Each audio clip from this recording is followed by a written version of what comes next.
Crystal clinked against crystal as laughter echoed through the Ashford ballroom, a sound I'd learned to tune out over the past 3 weeks. 200 guests dressed in designer gowns and custom tuxedos swirled through the space like expensive ghosts, and I was invisible to every single one of them. Exactly how it should be. Exactly how I needed it to be.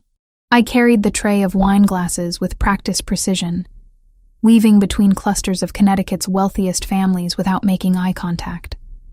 The uniform they'd given me was simple, gray and white cotton that felt scratchy against my skin, but it paid $40 an hour under the table. 4 hours tonight meant $160. 3 more shifts this week would cover another small chunk of the mountain of debt crushing my chest every time I thought about it.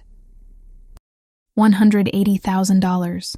That's what the experimental treatment cost. That's what stood between my mother and a fighting chance at surviving stage 3 ovarian cancer. Insurance had laughed in our faces, called it unproven methodology and not medically necessary, as if watching your only parent waste away was somehow necessary. I'd been translating documents for corporate clients since graduating with a linguistics degree 2 years ago. 5 languages fluent, 3 more conversational, and it barely paid $3,000 a month. Rent, utilities, groceries, gas, my own student loans. Nothing left over. Definitely not enough to save a life. So here I was, serving wine to people who spent more on a single dress than I made in 6 months. More Bordeaux here. A woman with severe cheekbones and a diamond necklace that could fund a small country thrust her empty glass toward me without looking up from her conversation. I refilled it silently. A living piece of furniture. The ballroom itself was obscene in its luxury. Marble floors reflected the light from 3 massive chandeliers, each one dripping with crystals that probably cost more than my car. Floor-to-ceiling windows overlooked manicured gardens that never seemed to have a leaf out of place. Oil paintings in gilded frames lined the walls, the kind you'd see in museums. Old money didn't just buy things. It bought a whole different reality. Rebecca Ashford held court near the center of the room, her silver gown catching light with every calculated movement. 52 years old and surgically maintained to look 40, she commanded attention the way queens must have centuries ago. Absolute and terrifying.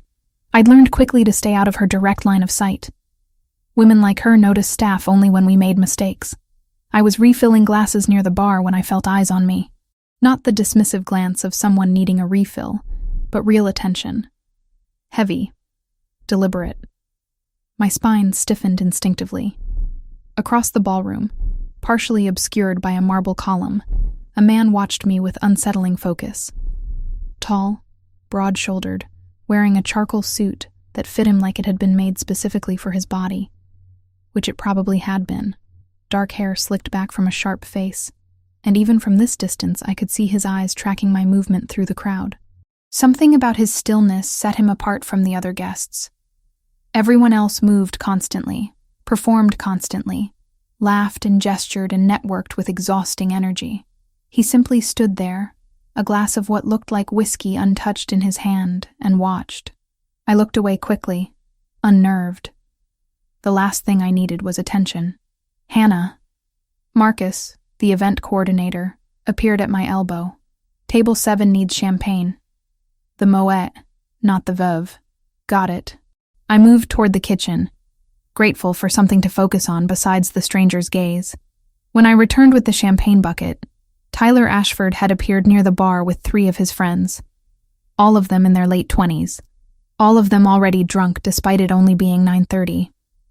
I recognized the particular looseness in their movements, the too loud laughter, the careless way they took up space. Tyler was Rebecca's only child, and it showed. 28 years old with the face of someone who'd never been told no. Blonde hair artfully messy, expensive watch catching light as he gestured wildly while telling some story his friends found hilarious. I knew his type. Had dealt with them at every catering job, every event, every place where wealth concentrated itself. I tried to angle past them, head down, invisible. Hey! Tyler's hand shot out, catching my arm.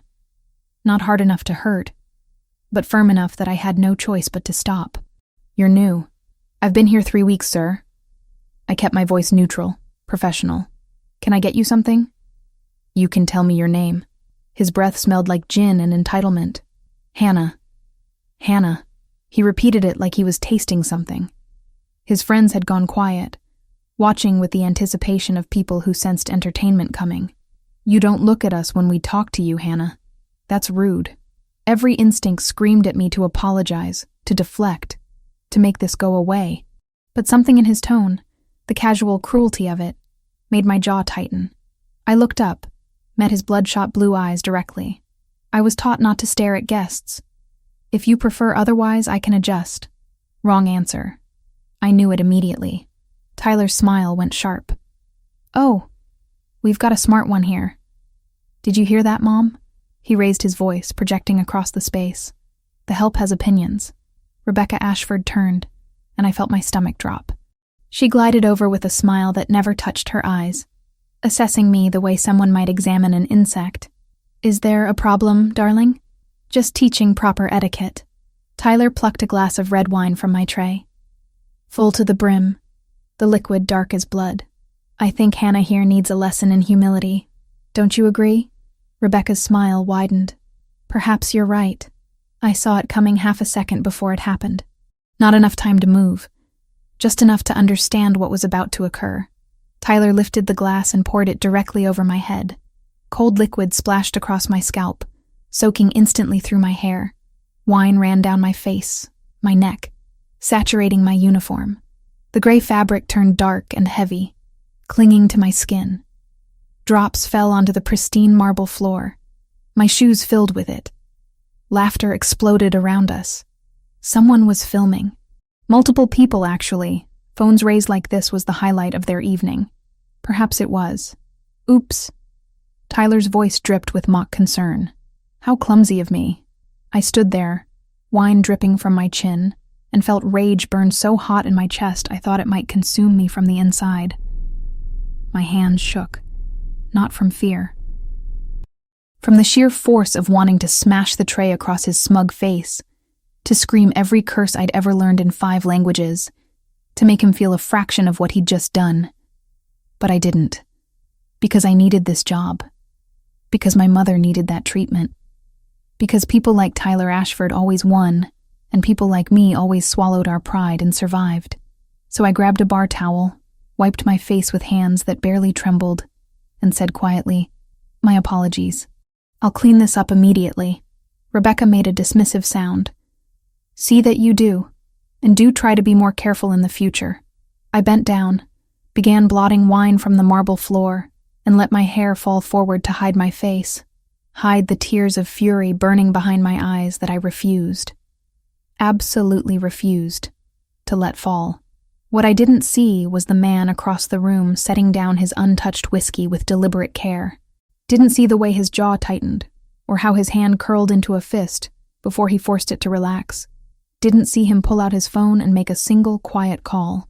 "Franco," Giovanni Moretti said, his voice low and controlled. "I need you to find out everything about the woman in the gray uniform. Everything. Name, address, family, debts. I want it within the hour." He watched Hannah Evans finish cleaning the floor, watched her stand with perfect dignity, despite being soaked in wine, watched her continue working as if nothing had happened, and something in him, something he'd thought dead years ago, shifted. People who humiliated the vulnerable for entertainment were the worst kind of cowards. And Giovanni Moretti had very specific feelings about cowards.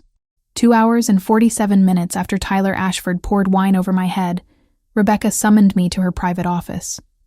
The party had thinned out, guests filtering toward valets and town cars. Their entertainment for the evening concluded. I'd finished my shift mechanically, serving and clearing and smiling until my face ached, all while smelling like a vineyard and feeling the sticky residue of humiliation drying in my hair. Marcus knocked on the office door before ushering me inside. Rebecca sat behind an antique desk that probably predated the Revolutionary War, perfectly composed despite the late hour. No wine stains on her. No exhaustion pulling at her surgically tightened features. Hannah Evans. She didn't invite me to sit. "Your services are no longer required." The words took a moment to penetrate my exhaustion-fogged brain. I'm sorry. You created an uncomfortable situation for our guests tonight. Made a scene. Tyler was mortified by the attention your clumsiness drew. She said it with such conviction, I almost believed she believed it. We can't have staff who disrupt the atmosphere of our events. My fingernails dug into my palms. I understand. If I could collect payment for this week, I'm afraid that won't be possible. The cleaning costs for the wine damage to our marble floors, the distress caused to our guests. She waved a manicured hand dismissively. Consider it compensation for the inconvenience you caused. Marcus will show you out. $450. 3 days of work at $40 an hour. Gone, because I'd had the audacity to exist while her son decided to humiliate someone for sport. The unfairness of it burned in my throat like acid. But arguing would accomplish nothing. People like Rebecca Ashford didn't lose arguments. They simply made you disappear. Security walked me to the service entrance like I might steal the silverware on my way out. The October night hit cold against my wine-soaked uniform, and I wrapped my arms around myself as I headed down the long driveway toward the street. Greenwich at 2 a.m. was silent, except for the sound of my footsteps and distant traffic on the post road. The bus stop sat 3 blocks away under a flickering streetlight. I sank onto the bench and pulled out my phone to check the schedule. Last bus had left 20 minutes ago. Next one wouldn't come until 5:30.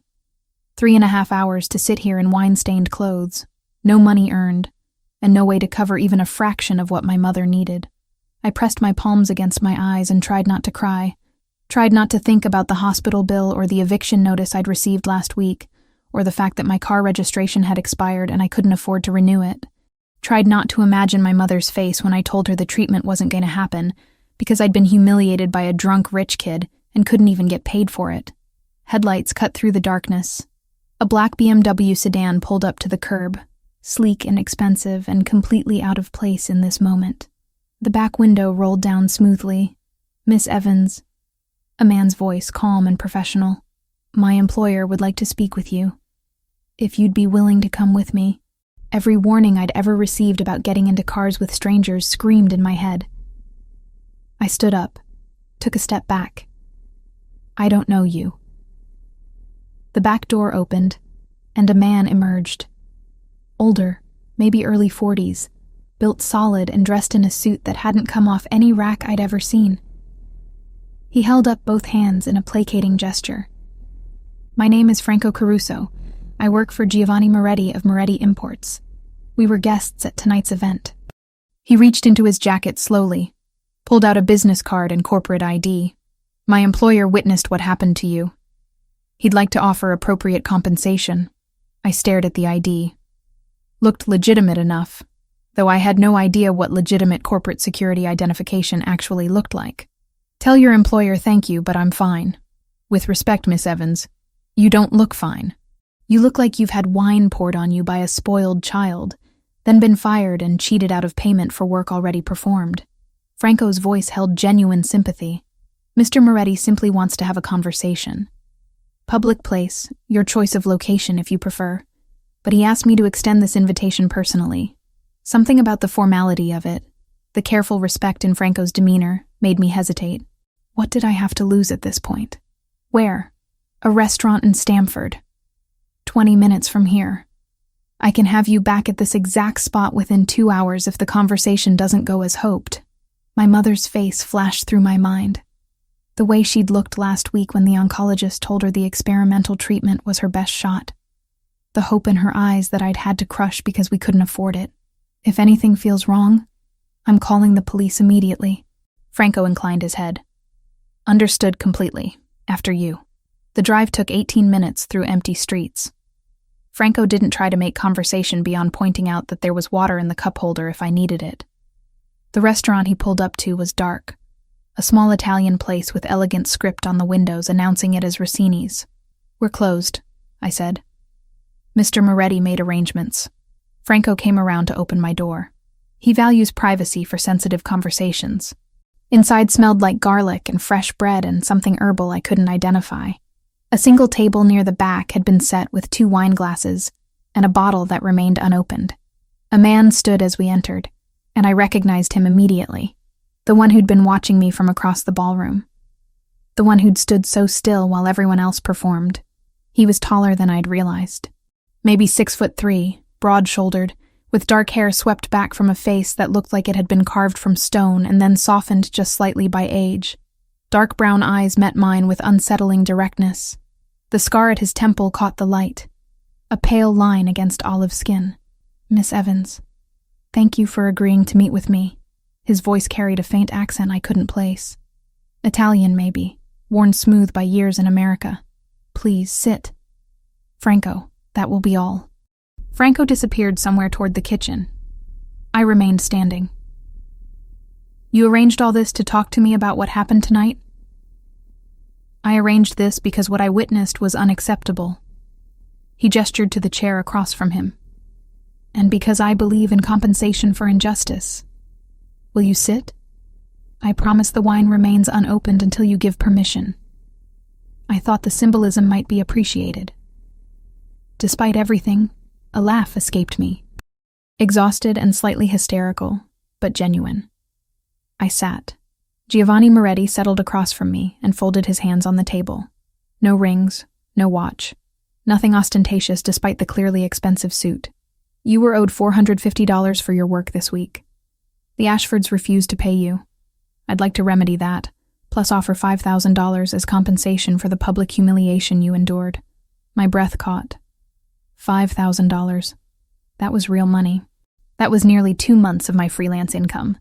Nobody offers that kind of money without wanting something in return. Astute. Something that might have been approval flickered in his expression. "I'm offering you employment. Legitimate work as a translator. I know you speak 5 languages fluently, that you have a degree in linguistics from Yale, and that your talent is currently being wasted serving wine to people who don't deserve to breathe the same air." The hair on the back of my neck rose. "How do you know that?" "I make it my business to know about people who interest me." He said it like it was the most natural thing in the world. Moretti Imports deals with suppliers and clients internationally. We need someone who can translate documents, handle negotiations with foreign contacts, bridge cultural gaps in business dealings. $6,000 a month, standard benefits, flexible hours so you can continue your freelance work if desired. $6,000 a month, $72,000 a year. That was more than double what I currently made. It was enough to cover rent and bills and still have money left over. It was salvation wrapped in an offer that made absolutely no sense. This is too good to be true. I kept my voice steady. "What's the catch?" "No catch. Just expectations of professionalism and discretion." He paused, then added, "I should also mention that I've arranged for a donation to be made to Stamford Hospital. $50,000. Allocated specifically to the oncology department for experimental cancer treatments. Anonymous, of course, but sufficient to cover a particular patient's needs." The world tilted. "How do you know about my mother?" "Like I said, I know about people who interest me." Giovanni leaned back slightly, and I noticed his hands never moved from the table, keeping them visible, non-threatening. "Sharon Evans, stage 3 ovarian cancer, being treated by Dr. Raymond Foster at Stamford Hospital. Treatment cost $180,000, insurance refusing coverage. You've been working 3 jobs trying to cover it." Terror and fury warred in my chest. This man had investigated me, knew details about my life that I'd shared with almost no one, had somehow arranged to pay for my mother's treatment before even speaking to me. Normal businessmen didn't do this. Normal businessmen didn't have the connections or resources to move that kind of money that quickly. I thought about the careful formality of Franco's approach. The closed restaurant arranged at 2 a.m, the way Giovanni sat with absolute stillness, comfortable with silence in a way that suggested he was used to people being afraid of him. He was offering me money and salvation, and all I had to do was ignore the obvious truth that I was sitting across from someone dangerous. "If I accept," I said slowly, "I need parameters.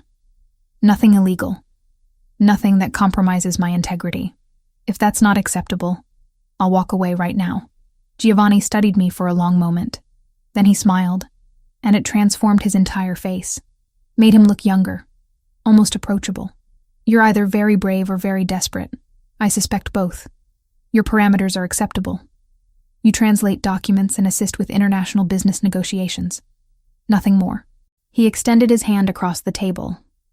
I looked at it, at the calluses on his palm that didn't match his expensive suit, and understood that accepting this handshake would change everything. I took his hand. His grip was warm and firm and absolutely certain. "Welcome to Moretti Imports, Miss Evans." The Moretti Imports office sat in a converted warehouse building near the New Haven harbor, all exposed brick and polished concrete floors that echoed with every footstep. My first day, Franco gave me the tour with the casual pride of someone showing off something genuinely impressive. Modern workstations, state-of-the-art computers, a conference room with floor-to-ceiling windows overlooking Long Island Sound. Everything screamed legitimate international business. "Your desk," Franco announced, gesturing to a setup near the back with dual monitors and ergonomic everything. "Giovanni wants you comfortable. You'll be spending a lot of time here." He wasn't wrong. The first 2 weeks blurred together in a rhythm that felt almost normal. Documents arrived daily, shipping manifests from Rotterdam and Genoa, commercial invoices for wine imports and textiles, contracts with European suppliers that needed translation from Italian and Spanish. I cross-referenced terminology, ensured legal language matched across languages, and emailed finished work to Giovanni's assistant. The money appeared in my bank account like clockwork. $6,000 on the 15th. Rent suddenly wasn't terrifying. I could buy groceries without calculating every item. The hospital called to confirm my mother's treatment was fully funded and scheduled to begin next week. It should have felt like salvation. Instead, it felt like waiting, because I wasn't stupid, and the inconsistencies piled up like evidence I couldn't ignore. The meetings happened at impossible hours. I'd arrive at 8 in the morning to find Giovanni and his inner circle leaving the conference room, all of them looking like they'd been there for hours. Coffee cups everywhere, the air thick with cigarette smoke despite building regulations. Once, I came in at 7 and found them just starting, men in dark suits with weapons visible under their jackets. "Early shipment coordination," Franco explained when he caught me staring. "European time zones." Except I'd translated enough shipping documents to know that legitimate coordination happened via email and scheduled video calls, not closed-door meetings at dawn with armed men. The security was another tell. I'd worked in corporate offices before. Security guards were usually bored former cops counting down to retirement. These men moved like active military, scanning every entrance, hands always near concealed weapons.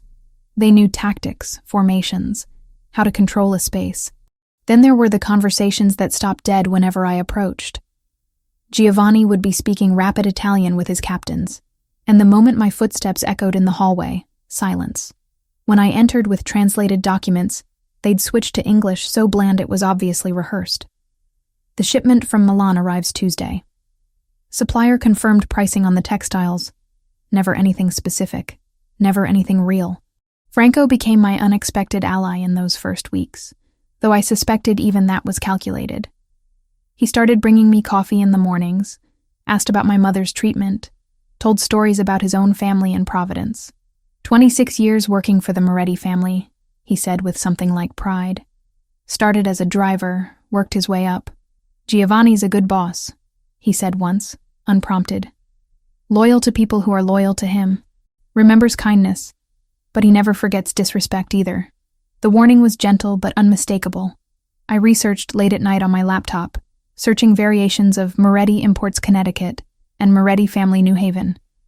The legitimate business existed, 40 years of official incorporation documents and tax filings.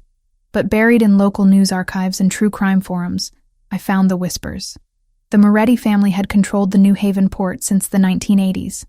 Old Italian money, traditional structures, connections that ran from the docks to City Hall, Cosa Nostra. The American Mafia. I sat at my kitchen table staring at the search results and felt my stomach turn over. Giovanni Moretti wasn't just a businessman. He was a boss, and I was translating documents that probably laundered money, concealed illegal shipments, provided cover for whatever operations required international facade. I should have quit. Should have walked away while I still could. But my mother's first treatment was scheduled for Thursday, the experimental therapy that might save her life. $50,000 I didn't have, provided by a man who'd known exactly what pressure point to push. So I kept working, kept translating, kept pretending I didn't know what I was really doing. The third week, everything shattered. I was alone in the office past midnight, finishing a rush translation of shipping documents Giovanni needed for a morning meeting. Everyone else had left hours ago. The building silent except for distant sounds of the harbor and my keyboard clicking. Then voices filtered down the hallway. Low, urgent, angry. I froze, fingers hovering over keys. The conference room was supposed to be empty. I'd checked before settling in for the late shift. 3 dead. Giovanni's voice carried through the partially open door, cold with controlled rage. They hit the pickup at the warehouse, knew exactly when and where. Someone talked. The Albanians are getting bold. Another voice, older, speaking Italian. Bekim thinks he can take the territory by force. Let him think that. We hit back tomorrow night. Double force. Make it clear what happens when you touch Moretti operations. My blood turned to ice. Hit back. Double force. These weren't business negotiations. This was war. I needed to leave. Needed to get out before they realized I was here. Before I heard more than I could pretend to unhear. I closed my laptop as quietly as possible, gathered my bag with shaking hands. The floorboard creaked under my foot like a gunshot. Silence crashed through the building. Complete and absolute. Then footsteps, measured and deliberate, heading toward me. Giovanni appeared in the doorway of the conference room, and for the first time since I'd met him, I saw the man beneath the careful civility. Eyes flat and assessing, body language predatory, everything about him radiating controlled violence. Hannah. My name sounded different in his mouth now. Not professional courtesy, something heavier. How long have you been here? I was finishing the shipping translations. I didn't mean to. My voice cracked. I should go. No.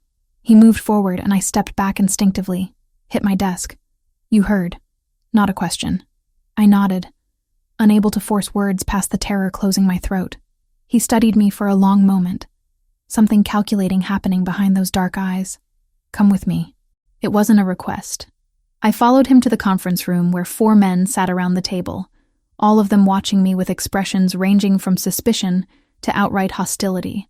Franco stood against the wall, his face carefully neutral. Giovanni gestured for me to sit. I stayed standing. If I was about to die, I'd do it on my feet. You heard things you weren't meant to hear, Giovanni said calmly. Now we have a problem. You know too much to simply walk away. And given what's happening with our Albanian friends, letting you leave unprotected would be irresponsible. I won't tell anyone. The words tumbled out desperately. I'll forget everything I heard. I'll quit, disappear, whatever you want. That's not how this works. He leaned against the conference table, arms crossed. You have 2 options. First, you continue working here with full knowledge of what we do. Salary doubles to $12,000 a month. You and your mother receive our protection. Complete transparency. No more pretending. I stared at him. And the second option? Protective custody. Safe house. Isolated location. Full security. Until the territorial situation resolves. Could be weeks. Could be months. Your mother's treatment continues, but you'd be under guard. For your safety. The room spun slightly. Both options were cages, just different sizes. Those aren't really choices. No, he agreed with brutal honesty. They're not. You know what I am now? What we do? Pretending otherwise would be dangerous for everyone. But I'm giving you the option to choose how this goes forward. I thought about the past 3 weeks. How he'd paid for my mother's treatment before I'd even started working. How he'd offered employment instead of just handing me money. How Franco had become genuinely friendly. Protective even. Giovanni had multiple chances to hurt me, manipulate me, trap me completely. Instead, he'd given me choices, however limited. If I stay, I said slowly, I need parameters. I translate. I help with negotiations. But I don't participate in violence. I don't help plan whatever you're planning against the Albanians. I stay in my lane. Something that might have been respect flickered across Giovanni's face. Agreed. You're not being asked to become part of the organization. You're an asset, a valuable one. But you remain civilian in nature. Your skills, not your involvement. And my mother stays protected no matter what. You have my word. Franco had told me Giovanni never forgot loyalty, but he also never forgot disrespect. I was gambling everything that my usefulness outweighed the risk I represented. I extended my hand. Then I stay. Full transparency. No more pretending. Giovanni's handshake was firm. Final. Welcome to the real Moretti Imports, Hannah. Let's hope you don't regret this. I already did. But the treatment started Thursday, and my mother needed to live more than I needed to sleep at night with a clear conscience. Sometimes survival meant choosing the lesser evil. Sometimes it meant shaking hands with the devil and hoping he kept his promises. 4 weeks passed like water through fingers. November arrived with frost coating the New Haven harbor each morning. Ice forming along the edges of Long Island Sound. I settled into a rhythm that felt almost comfortable if I didn't think too hard about what I was actually doing. Translating documents for legitimate imports was easy. Wine from Tuscany, textiles from Milan, olive oil from Sicily. Real products with real paperwork that matched customs declarations. But then there were the other documents. The ones with codes embedded in product descriptions, shipment numbers that corresponded to nothing in the manifests, invoicing structures designed to move money through so many layers that tracing it would take forensic accountants months. I translated them all, told myself I was just doing my job. That knowing what the words meant didn't make me responsible for what happened after. The $12,000 a month helped with the rationalization. Giovanni needed me more than I'd anticipated. International suppliers didn't just need translation, they needed cultural navigation. The German distributor who considered directness a virtue, but Giovanni's bluntness an insult. The Japanese contact who required specific li-yi, ritual courtesy, before any business could proceed. The French wine merchant who took offense at contract language I'd translated too literally. I became the bridge, not just between languages, but between worlds. It meant spending hours with Giovanni in his office, going over contracts line by line, explaining nuances that didn't survive direct translation. He'd lean over my shoulder to see the document, close enough that I could smell cedar and something darker, expensive cologne mixed with cigarette smoke. His hand would reach past mine to point at a clause, fingers brushing my wrist, and electricity would shoot up my arm. Professional distance became increasingly difficult to maintain. "Tell me about the inheritance," I said one evening. We were alone in his office, everyone else gone home hours ago. Outside, the harbor reflected city lights like scattered diamonds. How does someone end up running an organization like this at 24? Giovanni looked up from the contract he'd been reviewing, surprise flickering across his face. "You want to know my origin story? I want to understand who I'm working for." He set down his pen, leaned back in his chair. The leather creaked softly. My grandfather built this from nothing. Came from Naples in 1963 with $40 and a contact name. Started as muscle for the Genovese family operations in Connecticut. Worked his way up through loyalty and ruthlessness in equal measure. He spoke matter-of-factly, like discussing any family business. My father inherited in 1990. Good times for organized crime. The port was wide open. Everyone had their hand in something. Then the feds started cracking down. Cooperation agreements, RICO prosecutions. My father tried to pivot, move into more legitimate operations while maintaining the core business. What happened? Rival family didn't appreciate the expansion. The Albanians had just started moving into Connecticut, wanted the port access we controlled. They made an offer. My father refused. His jaw tightened. I was 23, finishing business school at Columbia because my father insisted I have legitimate education. Got the call that my parents' car had been hit by a truck on I-95. Brake failure, they said. Tragic accident. The pain in his voice was carefully controlled, but unmistakable. "You knew it wasn't an accident." I knew. Everyone knew. But proving it? He shook his head. The Albanians backed off for 5 years after I took over. Gave me time to consolidate power, earn respect. Now they're back. And this time they're not asking politely. I studied his face in the dim office light. The scar at his temple, the lines around his eyes that came from constant vigilance. "Do you ever regret it? This life?" "Every day." The honesty surprised me. "But I'm responsible for 200 people now. Families who depend on our operations for income. Men who've given me their loyalty. I can't just walk away because I'm tired of looking over my shoulder. That's not the same as wanting to be here. No, it's not." He met my eyes directly. "What about you? You're working for a criminal organization, Hannah. How do you justify that?" Fair question. I'd been asking myself the same thing for weeks. My mother worked 3 jobs to put me through school, cleaned offices at night, waited tables on weekends, did data entry during the day, never complained. Never made me feel like her exhaustion was my fault. My throat tightened. She gave me everything. Now she's dying, and I can finally give something back, even if it means compromising principles I thought were absolute. Giovanni's expression softened. Love makes us do complicated things. So does loyalty. We held each other's gaze for a moment too long. Something hummed in the air between us. Tension that had been building for weeks. I became acutely aware of how alone we were. How close. How easy it would be to close the distance. I looked away first. "I should get home. Early meeting tomorrow with the Milan suppliers. Franco will drive you. I can take the bus." "You can." Giovanni stood, came around the desk. "But you won't. Not anymore." The Albanian situation had escalated noticeably over the past 2 weeks. A shipment of legitimate wine imports had been intercepted at the port, the contents destroyed. 2 warehouses in New Haven burned in suspicious fires that the fire marshal labeled arson. One of Giovanni's captains had his car firebombed in broad daylight. Security increased across all operations. More men, more weapons, more paranoia. I'd gained 2 shadows. 2 guards who followed me everywhere with professional discretion. To the grocery store, to visit my mother, to my apartment. Always 20 feet back, never intrusive, but absolutely present. "Is this really necessary?" I'd asked Franco when he first introduced them. "Boss's orders. You're valuable now. That makes you a target. Valuable, not safe. Not protected out of kindness. Valuable.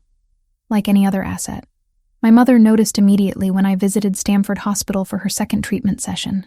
The guards waited in the lobby, visible enough to be concerning. "Hannah," she caught my hand as I adjusted her IV line. "What's going on?" "Who are those men?" "Security. My employer is very safety conscious." "Your employer." Sharon Evans looked at me with eyes that had seen through my lies since I was 5 years old. "The one who's paying for all this?" She gestured at the private room, the experimental medications, the country's top oncologist, who'd somehow found time in his schedule for a charity case from Connecticut. "Yes." "And he requires you to have armed guards?" I couldn't lie to her. "Not about this." "It's complicated, Mom." "Is it dangerous?" More than I wanted to admit. "I'm being careful." "That's not what I asked." I sat on the edge of her bed, held her hand. It felt smaller than I remembered, fragile. The work itself isn't dangerous. But there are people who might want to hurt my employer. Having me watched is a precaution. You're working for criminals. Not a question. I'm working for someone who can afford to save your life. My voice cracked. I know it's not ideal. I know it's not what you wanted for me. But Mom, the treatment is working. Dr. Foster says the tumor has shrunk 15%. 15% in 3 weeks. Tears welled in her eyes. "Oh, baby. I never wanted you to compromise yourself for me. You spent 27 years compromising yourself for me. Let me return the favor." She pulled me into a hug, and I felt her shoulders shake. "Promise me you'll be smart. Promise me you'll get out if it becomes too dangerous." I promised. Another lie, because we both knew I wouldn't leave while she needed treatment. While Giovanni held that particular card, I was trapped as surely as if I'd signed a contract in blood. But trapped didn't mean helpless. And valuable meant I had leverage of my own. If I was going to survive in Giovanni Moretti's world, I needed to stop thinking like a victim and start thinking like a player. The thought should have terrified me. Instead, it felt like the first honest acknowledgement I'd made in weeks. I was in this. Completely, irreversibly in this. Time to stop pretending otherwise and figure out how to play the game without losing myself entirely. Giovanni was right about one thing. Love and loyalty made us do complicated things. I just hoped they wouldn't end up getting me killed. The oncologist's office smelled like antiseptic and false hope. Dr. Foster reviewed my mother's latest scans with the careful optimism of someone who'd learned not to promise miracles. But the numbers didn't lie. 23% reduction in tumor size. Blood markers improving. Her color had returned, the gray pallor of illness giving way to something that looked almost like health. She's responding better than I dared hope, Dr. Foster said, adjusting his glasses. If this trajectory continues, we might be looking at full remission within 6 months. 6 months. My mother might live because I'd shaken hands with the devil and agreed to translate his sins into proper English. The consultation ran longer than expected, nearly 2 hours of detailed discussions about medication adjustments and upcoming scans. When we finally left, the November sun had already started its descent toward the horizon, casting Stamford Hospital in shades of amber and shadow. 7 in the evening, the parking lot half empty, most visitors already gone home to their safe, uncomplicated lives. Franco walked 5 feet ahead, his posture relaxed but alert. Behind me, Marcus and Tony maintained their usual distance, close enough to respond to threats, but far enough to provide the illusion of privacy. I'd learned their names over the past few weeks, their histories. Marcus had 3 kids and coached Little League. Tony sent money back to his family in Naples every month. They weren't just guards. They were people doing a job, protecting an asset, following orders. The parking garage connected to the hospital through a covered walkway, fluorescent lights buzzing overhead. My footsteps echoed against concrete as we descended to level 3 where Franco had parked the SUV. I didn't see them until it was too late. 3 black vans exploded into motion from different sections of the garage, engines roaring, tires shrieking against concrete. They converged on us from 3 angles simultaneously, a coordinated attack that spoke of planning and reconnaissance. Franco reacted instantly. "Get down!" He shoved me behind a concrete pillar as gunfire erupted. The sound was deafening in the enclosed space. Nothing like movies made it seem. Muzzle flashes lit up the garage in strobe light bursts. Bullets sparked off concrete, shattered car windows, punched through metal with sickening thuds. Marcus returned fire, his weapon appearing in his hand like magic. Tony positioned himself between me and the nearest van, his body a deliberate shield. Franco barked orders in Italian, coordinating defensive positions while simultaneously calling for backup on his phone. 8 men poured from the vans. I caught glimpses of them between gunfire, faces covered with black masks, movements efficient and military precise. Albanian, I realized, with ice flooding my veins. This was Bakim Hoksha's response to Giovanni's operations, and I was the target. "We need to move." Franco grabbed my arm, pulling me toward a row of parked cars. "Stay low. Stay behind me." We ran in a crouch, using vehicles as cover. Glass exploded above my head. I felt the heat of a bullet pass close enough to stir my hair. Terror locked my throat, made breathing impossible. This wasn't supposed to happen. This was a hospital parking garage. Normal people came here for healing, for hope, not to get caught in Mafia warfare. The attackers were shouting to each other in Albanian, coordinating, flanking. My brain automatically processed their language even through the panic. Second team south entrance. Cut off escape. Alive. Boss wants her alive. They wanted to take me. Use me as leverage against Giovanni. I'd be the perfect hostage, someone he'd invested in, someone with just enough value to make him negotiate. Franco fired 3 quick shots, dropped 1 attacker. "Marcus, cover left." But there were too many of them, and they kept coming. Professional, relentless, willing to die to complete their objective. Then I heard it. The commander of the Albanian team, speaking rapid instructions to the flanking squad. "South stairwell. 2 men. Box them in." Franco and the others couldn't understand Albanian. They were about to walk into an ambush. "Franco!" I grabbed his jacket, pulling him back. "South entrance. 2 more coming from behind, they're trying to trap us."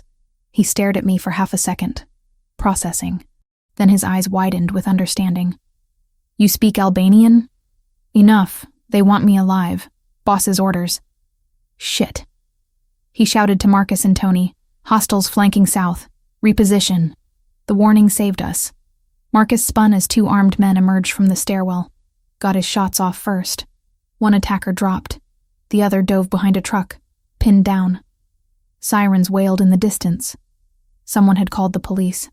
The Albanians would have minutes at most before law enforcement swarmed the garage. Their commander shouted orders. "Fall back! Mission abort!" They retreated as quickly as they'd come, dragging their wounded, leaving behind shattered glass and the acrid smell of gunpowder. Engines roared. The vans peeled out of the garage with reckless speed, disappearing into Stamford traffic. Silence crashed down like a physical weight. My ears rang from the gunfire. My hands shook so violently I had to clench them into fists. Marcus was bleeding from his shoulder, Tony from a graze across his ribs. Franco looked untouched but furious, phone pressed to his ear. "We were hit at Stamford Hospital." He snapped into the phone. 8 hostiles. Coordinated attack. Hannah's fine. Get the boss here now. I sank down against a car tire, legs refusing to hold me anymore. I'd almost died. Would have died or worse without Franco's training, without Marcus and Tony willing to put their bodies between me and bullets. This wasn't abstract anymore. This wasn't documents and translations and careful moral distance. This was real. Visceral. The life I'd chosen had teeth, and they'd just tried to close around my throat. Giovanni arrived before the police finished securing the scene. I don't know how he managed it, what strings he pulled or what connections he activated, but suddenly he was there, striding across the parking garage in an immaculate black suit that looked absurdly out of place among the bullet casings and broken glass, his face a mask of cold fury that made everyone in his path step aside. He found me still sitting against the car. Franco crouched next to me doing a medical assessment I didn't need. I wasn't hurt. Not physically. But my hands wouldn't stop shaking and breathing felt like sucking air through concrete. Giovanni dropped to his knees in front of me, hands framing my face with surprising gentleness. His eyes scanned me frantically, looking for injuries, blood, anything wrong. "Are you hurt?" I shook my head mutely. "Look at me, Hannah. Are you hurt?" "No. I'm fine." They didn't touch me. My voice sounded strange, distant, like someone else was speaking. His hands were shaking. Giovanni Moretti, the man who'd built an empire on controlled violence and calculated intimidation, was shaking. Cristo Santo. When Franco called, he cut himself off, jaw clenching. "You shouldn't have been exposed like this. This is my fault." "She saved our asses," Franco said quietly. "Heard them coordinating in Albanian. Warned us about the flanking squad. We'd be dead without her." Giovanni's eyes snapped to me. "You speak Albanian." "I studied it in college, for diplomatic translation work." The absurdity of discussing my language education while sitting in a crime scene almost made me laugh. Didn't seem relevant until they started trying to kidnap me. He pulled me against his chest suddenly, one arm around my shoulders, the other hand cradling the back of my head. I felt his heart hammering against my cheek, felt the tension vibrating through every muscle. He held me like I might disappear if he let go. "I almost lost you," he said into my hair, voice rough. I thought, Cristo, Hannah. I can't. I wrapped my arms around him, anchored myself in his solid warmth. He smelled like cedar and smoke and something indefinably him. Safe, despite everything. Safe because he'd moved heaven and earth to get here. Because the thought of losing me had stripped away every layer of careful control. Police approached, asking questions. Giovanni released me reluctantly, stood and became the businessman again. Smooth, cooperative, explaining that his employee had been targeted by rivals attempting to damage his import business. He had lawyers arriving, statements prepared, everything necessary to spin this into something the police could file away without digging too deeply. Because this was how his world worked. Violence contained, consequences managed, truth buried under layers of legitimate-seeming explanation. But in the back of the ambulance where paramedics insisted on checking me for shock, with Giovanni's hand wrapped around mine like a lifeline he couldn't release, I understood something fundamental had shifted. He cared, not as a boss protecting an asset, not as a criminal maintaining control over a useful resource. He cared about me specifically, personally, deeply enough that nearly losing me had cracked his careful facade, and terrifyingly, I cared back. "We need to talk," I said quietly, meeting his eyes. "After this. About what this means." "Yeah." His thumb traced circles on my palm, absent and intimate. "We do." The truth neither of us wanted to acknowledge hung between us, heavy with implications and danger, and a future far more complicated than either of us had planned. But there it was, undeniable, inescapable. This wasn't just about work anymore. It never really had been.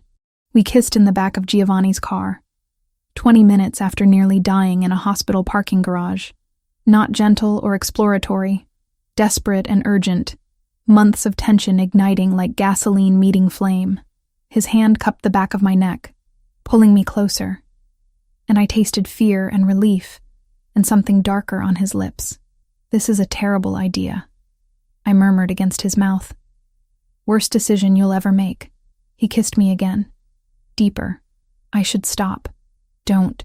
My fingers twisted in his shirt. "Don't you dare stop." But he did, pulled back with visible effort, resting his forehead against mine. "You deserve better than this. Better than me. Someone who can offer you a normal life, safety, a future that doesn't involve armed guards and enemies who want to use you as leverage." "I don't want normal." I met his dark eyes directly. "I want you, with all the complications that entails." Something shifted in his expression, relief mixed with resignation. "Then you have me. Christo, help us both."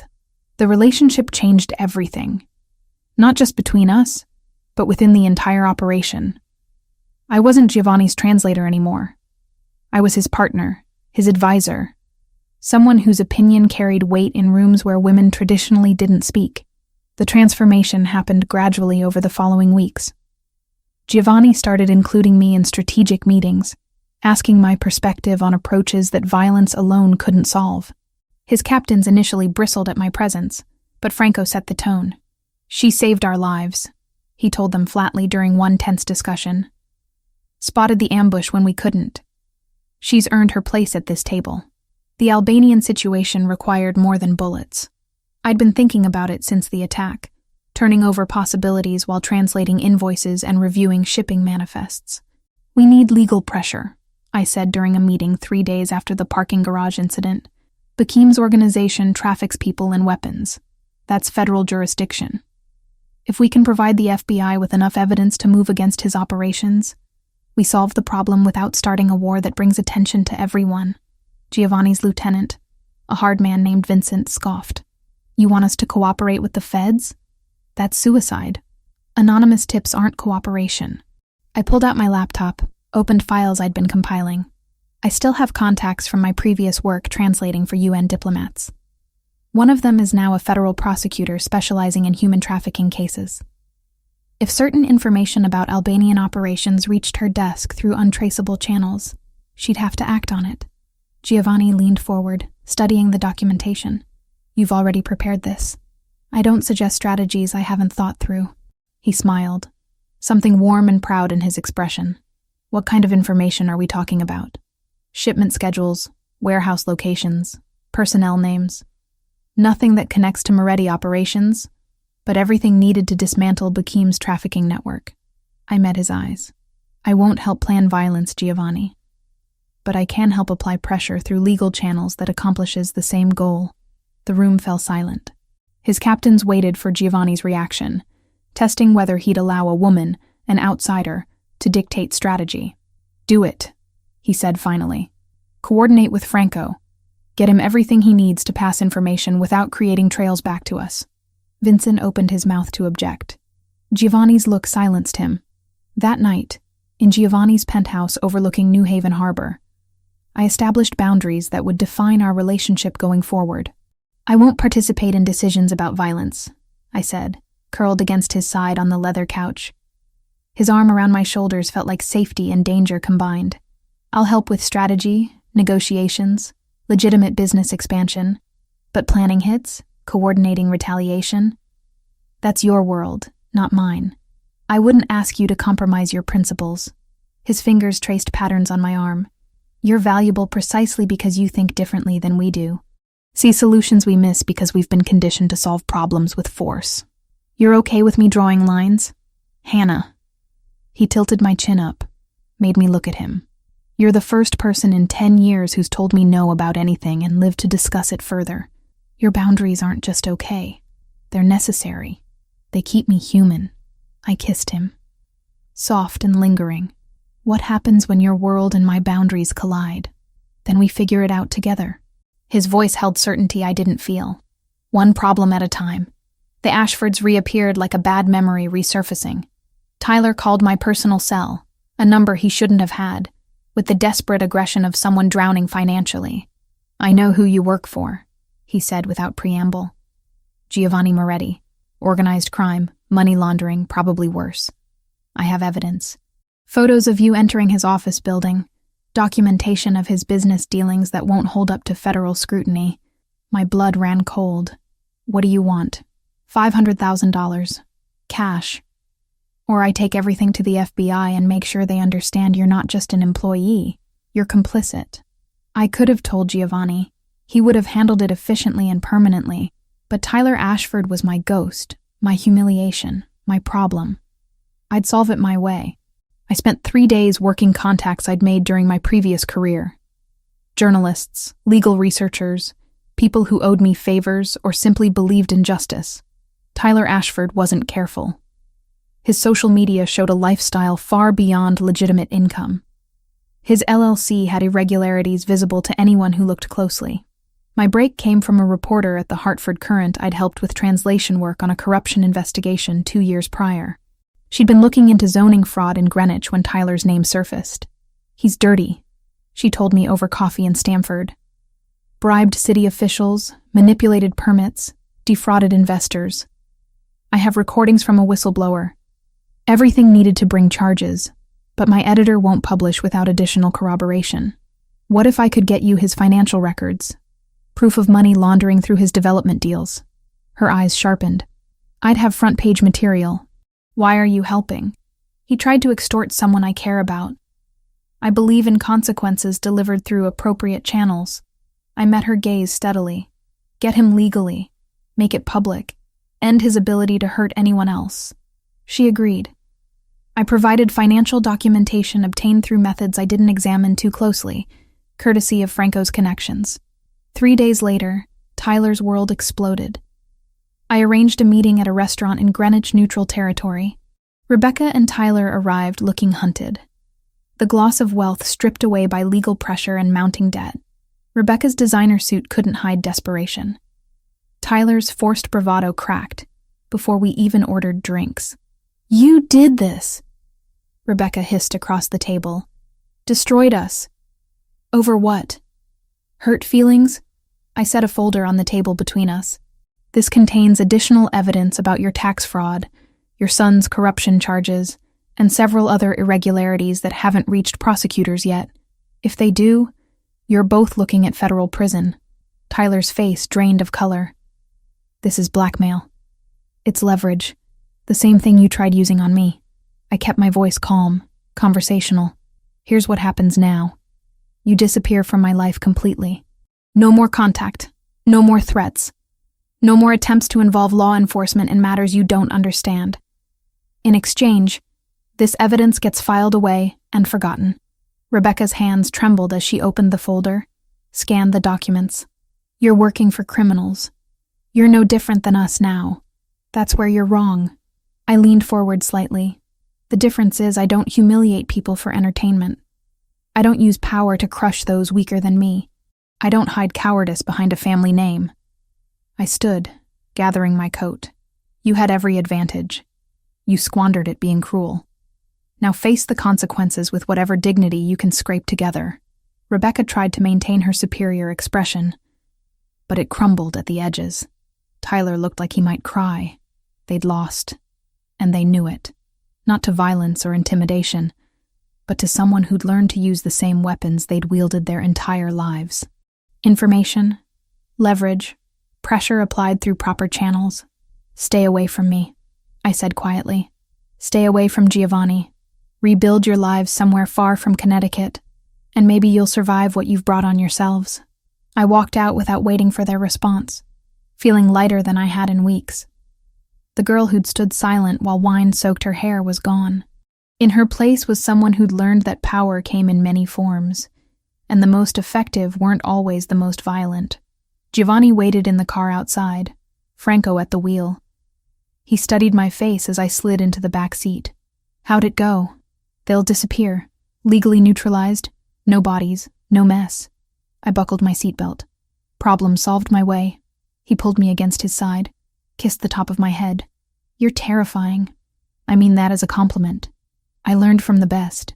I laced my fingers through his. Now let's go home. I'm exhausted. And your world is complicated enough without the Ashfords adding to it. The city lights blurred past the window as Franco drove us back to New Haven. I'd crossed lines I never thought I'd cross, made compromises that would have horrified me 6 weeks ago. But I'd done it maintaining my own code, keeping boundaries that mattered. Giovanni's world was mine now, for better or worse, and I was learning to navigate it without losing myself entirely. That had to be enough. The FBI raid on Bakim Hakshah's trafficking operation made national news. 3 warehouses in Bridgeport, 17 arrests, 26 victims recovered, including 8 minors. The federal prosecutor I'd contacted didn't ask where the anonymous tip came from. She didn't need to. The evidence was airtight, documentation so detailed it practically wrote the indictments itself. Giovanni watched the news coverage in his office, expression unreadable. You did this. We did this. I sat on the edge of his desk. Legal pressure instead of a body count. The Albanians just lost their most profitable operation and face federal scrutiny they can't afford. Bakim will retaliate. Or he'll negotiate. I pulled up the message that had arrived that morning, translated from Albanian. He wants a meeting. Neutral territory. Says continued war benefits no one when the feds are already watching. Franco appeared in the doorway. It's a trap. Has to be. Maybe. Giovanni studied the message. Or maybe he's pragmatic enough to recognize when he's lost leverage. Hannah destroyed his trafficking network. That was 60% of his income. He can't sustain a territorial war and rebuild simultaneously. The meeting was set for a private club in Providence, Rhode Island. Halfway between New Haven and Bakim's base in Boston, neutral ground where neither organization held advantages. I insisted on accompanying Giovanni, despite every objection from his captains. He requested a translator, I argued. His English is functional, but not business fluent. You need me there to catch nuances, ensure nothing gets lost in translation. You're also a visible vulnerability, Vincent said bluntly. They tried to kidnap you once already, which is exactly why she comes. Giovanni's voice carried finality. Bakim needs to see that Hannah isn't my weakness. She's my advantage. That changes the calculation. The drive took 90 minutes through December cold. 3 SUVs traveling in formation. I sat beside Giovanni in the middle vehicle, Franco driving, tension thick enough to taste. Giovanni held my hand the entire drive, thumb tracing circles on my palm. Nervous habit I'd learned to recognize. If this goes bad, he said quietly, Franco has orders to get you out first. Don't argue. Don't fight him. Just go. Nothing's going bad.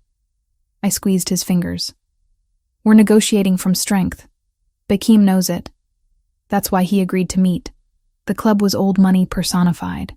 Wood paneling and leather chairs and oil paintings of dead industrialists. A private dining room had been arranged. 1 table, 8 chairs, security stationed outside. Bakim arrived with 3 men, all of them radiating controlled violence despite formal attire.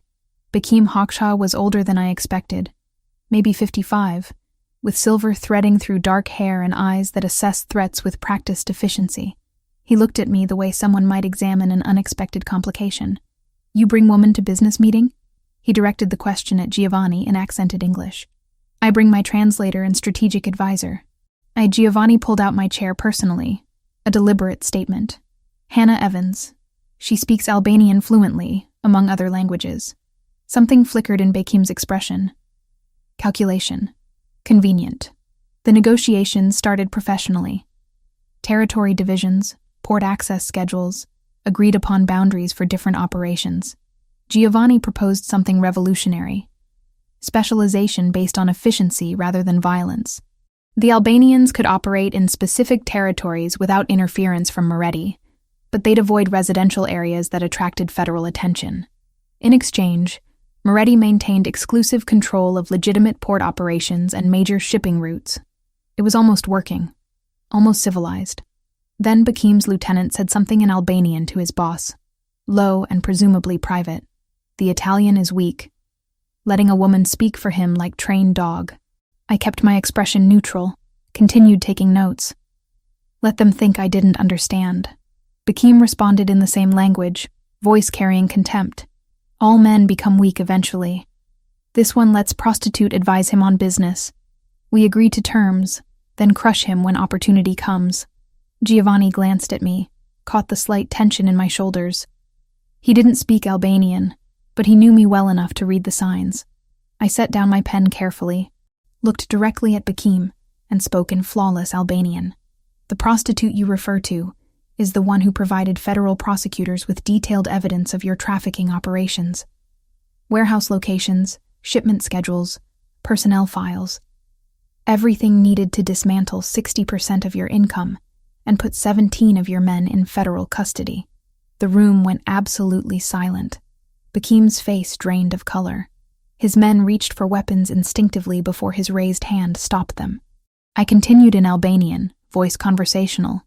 I also know about your secondary operation in Hartford, the money laundering through construction companies, the weapons cache in Waterbury, your Lieutenant Victor's side business selling information to your competitors. Shall I continue? Or would you prefer to discuss this agreement in good faith? Giovanni remained perfectly still beside me, but I felt satisfaction radiating from him. Franco had positioned himself behind Bakim's men, ready to move if needed. Bakim studied me for a long moment. Then, surprisingly, he laughed, low and genuine. You are not weakness. You are weapon. I'm a translator who pays attention. I switched back to English. The question is whether we continue this conversation honestly or waste everyone's time with posturing. He leaned back, reassessing everything. The terms your boss proposes. They are fair?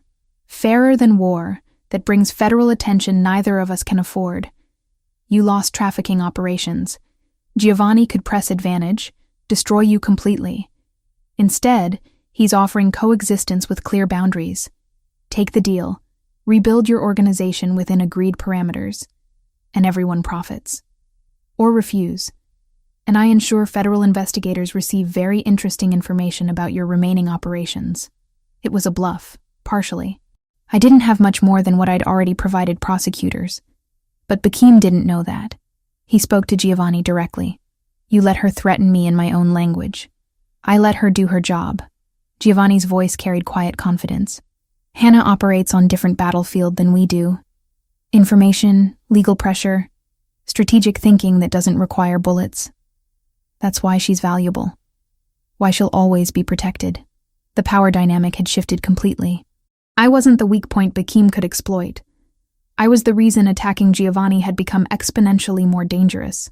Agreed. Bakim extended his hand across the table. Territory division as proposed. No interference in agreed boundaries. Peace. Giovanni shook it firmly. Peace, with clear understanding that violations have consequences. Understood. Bakim's eyes moved to me. You are unusual woman. Most would not survive this world. Most wouldn't choose it. I met his gaze steadily. I'm here for my own reasons. All I ask is respect for boundaries and intelligence, not to force my hand. We left Providence with a treaty. Fragile but functional. In the SUV heading back to New Haven, Giovanni pulled me against his side and laughed with relief. You terrified him. A 55-year-old Albanian crime lord. And you made him blink first. I told the truth. Sometimes that's more frightening than violence. Franco caught my eye in the rearview mirror. Boss is right. You're terrifying. Remind me never to piss you off. The peace held for 3 days before Franco's informant reported Albanian rogue elements planning ambush. Men loyal to Victor, Bakim's lieutenant, who didn't accept the agreement. They wanted blood, wanted Giovanni dead regardless of consequences. Franco's team intercepted them before they reached New Haven. 5 men captured, their weapons confiscated, their plan dismantled before execution. Giovanni made a call to Bekim, explained the situation with cold precision. Your men violated the agreement. This is your problem to handle. Bekim executed Victor and the conspirators personally. Sent proof to Giovanni to demonstrate commitment to peace. It was brutal, final, and exactly the message needed. The treaty would hold because both sides understood the alternative was mutually destructive. I watched the city lights from Giovanni's penthouse that night, processing how far I'd come from the woman who'd served wine to cruel socialites. I'd helped broker peace between criminal organizations, used intelligence and language skills to prevent war, become someone feared and respected in a world I'd never imagined entering. Regrets? Giovanni asked, coming up behind me and wrapping his arms around my waist. Every day, I leaned back against his chest. But not about this. About us. Not anymore. Good. He kissed my temple. Because you're stuck with me now. Can't let you go when you're this dangerous. I turned in his arms, smiled up at him. Who says I want to leave? Smart woman. We kissed as the city sparkled below. Two people who'd found each other through blood and chaos and somehow built something real from impossible circumstances. The war was over. The peace was fragile. And somewhere in the complexity of it all, I'd found exactly where I belonged. 3 months and 2 weeks after the Providence meeting, winter settled over Connecticut with the kind of cold that made your bones ache. March arrived carrying the promise of spring, but delivering nothing except gray skies and ice that refused to melt. I sat in my new office on the top floor of the Moretti Enterprises building, reviewing quarterly reports for our legitimate operations, and tried to remember the woman who'd served wine at the Ashford mansion. She felt like someone from another lifetime. The nameplate on my desk read, Hannah Evans, Chief Operating Officer. The title still felt surreal some mornings, but the work was real enough. Expanding wine imports, negotiating textile contracts, managing logistics for legitimate shipping operations. Giovanni had been serious about diversifying the business portfolio, investing profits from his less legal enterprises into ventures that could withstand federal scrutiny. My salary was $150,000 a year now, plus benefits and equity. I had my own apartment in downtown New Haven, though I spent most nights at Giovanni's penthouse anyway. My mother's medical bills were paid in full. The experimental treatment had worked beyond anyone's expectations. Sharon Evans was in complete remission. Dr. Foster called it miraculous. I called it the most expensive bargain I'd ever made with fate. My mother knew the truth now, had known for weeks. I'd finally told her everything over dinner at her newly renovated apartment, the one Giovanni had insisted on providing when she was discharged from treatment. You're working for the Mafia, she'd said. Not a question, but a statement requiring acknowledgement. I'm working for Giovanni Moretti, who happens to run criminal operations alongside legitimate business interests. Yes. And you're in love with him. That had been harder to admit. Yes. She'd been quiet for a long time, studying me with eyes that had seen me through childhood's scraped knees and teenage heartbreak. Are you happy? The question surprised me. As happy as I can be in this situation. Then I suppose that's all I can ask for. She'd taken my hand across the table. Just promise me you'll be careful. Promise me you won't lose yourself completely in his world. I'd promised, though we both knew the lines I'd drawn were already blurrier than I'd ever intended. A knock on my office door pulled me from the memory. Franco entered carrying coffee and wearing his usual expression of paternal concern. He'd become something like family over the past months, protective and loyal in ways that made me understand why Giovanni trusted him absolutely. Boss wants you in the conference room, he said, setting the coffee on my desk. Supplier meeting in 20 minutes. The Germans are being difficult again about contract terms. They're always difficult. I saved the spreadsheet and grabbed my tablet. Let me guess, they want shorter payment windows and longer delivery timelines. How'd you know? Because efficiency is a German virtue, but so is risk aversion. They want us to absorb all the uncertainty while they maintain maximum flexibility. Franco grinned. This is why you're the COO and I'm just the guy who shoots people. You're way more than that. I bumped his shoulder as we walked toward the conference room. You're the guy who shoots people and makes excellent coffee. The meeting went exactly as predicted. 3 hours of negotiation conducted in a mixture of English and German. Me translating not just words, but cultural expectations. Giovanni understanding instinctively when to push and when to compromise. We emerged with terms favorable to both sides. Another contract secured that generated legitimate income and strengthened our international reputation. "You're terrifying in negotiations," Giovanni said afterward, alone in his office. "The German supplier called you Die Eiserne Frau, the Iron Woman, better than what Bekim called me." He pulled me into his lap, arms circling my waist. "What did Bekim call you?" Albanian has very colorful vocabulary for dangerous women. Most of it isn't translatable in polite company. I kissed him softly. But it amounted to respect, which was the point. Respect. Giovanni's hand traced up my spine. "You've earned that from everyone in the organization. Franco's ready to adopt you. Vincent actually smiled at one of your suggestions last week. That's unprecedented. I'm still an outsider." "No." His voice carried absolute certainty. "You're family now. My family."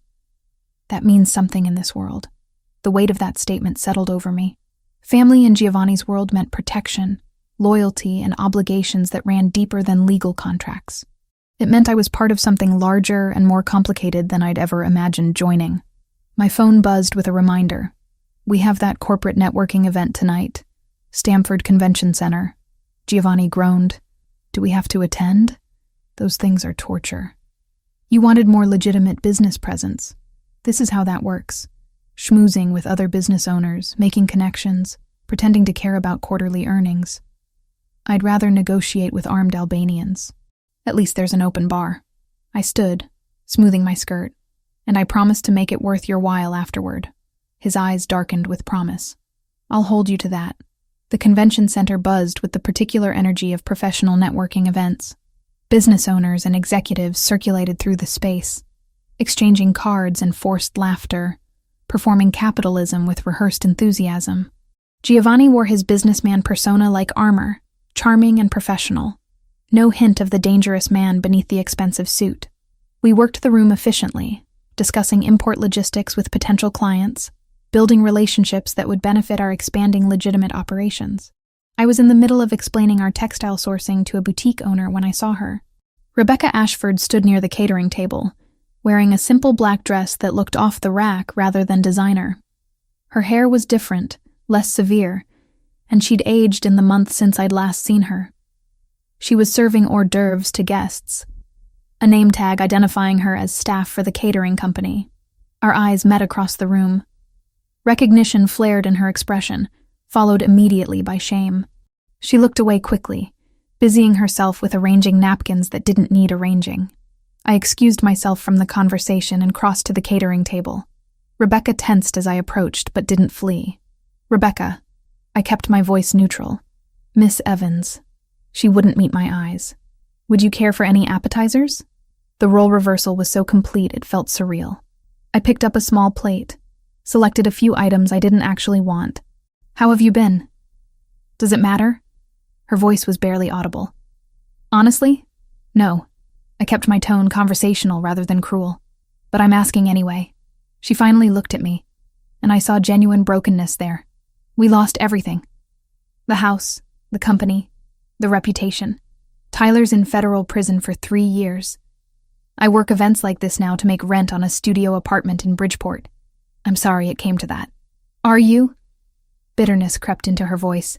"You destroyed us. You destroyed yourselves." I set down the plate.